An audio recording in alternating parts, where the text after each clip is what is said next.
Once upon a time, in a peaceful vegetable garden, there was a strong and brave broccoli named Benny. Benny grew tall and healthy, with bright green florets that sparkled in the sun. Benny's best friends were the carrots, the tomatoes, and the peas. They all lived together in harmony, growing happily under the warm sun. But one day, a loud noise broke the calm of the garden. A wild rabbit had entered the garden and was nibbling the young lettuce leaves. The carrots were worried. "Oh no, the rabbit is eating our plants," they cried. "We need to do something," said the tomatoes, trembling with fear. But Benny the broccoli stood tall and said confidently, "I will protect the garden."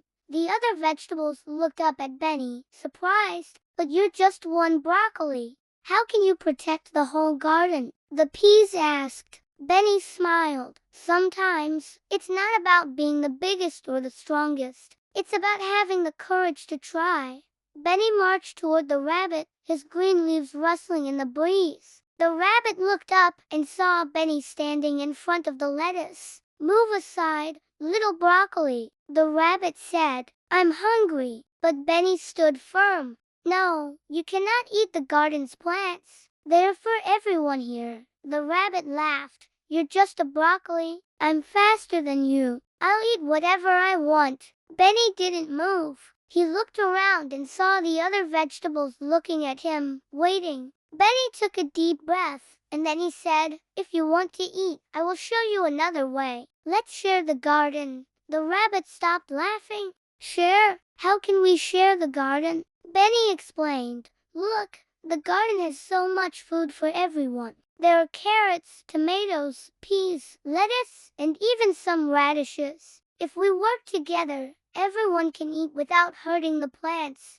The rabbit thought for a moment. "I never thought of it that way," he said. "I'm sorry for eating without asking. I'll share with the others." And from that day on, the rabbit became a friend of the garden. He no longer ate the plants, but helped Benny and the others by keeping watch for any other hungry animals. Benny had shown everyone that kindness, courage, and sharing were the true ways to protect what was valuable. And everyone in the garden learned a gentle lesson. Bravery is not about fighting. It's about standing up for what's right and finding solutions together. Music fades softly, and that's the end of our story. Little friends, remember kindness and courage can protect everything you love. Subscribe to TinyNest Stories and don't forget to tap the bell icon so you never miss a new bedtime story.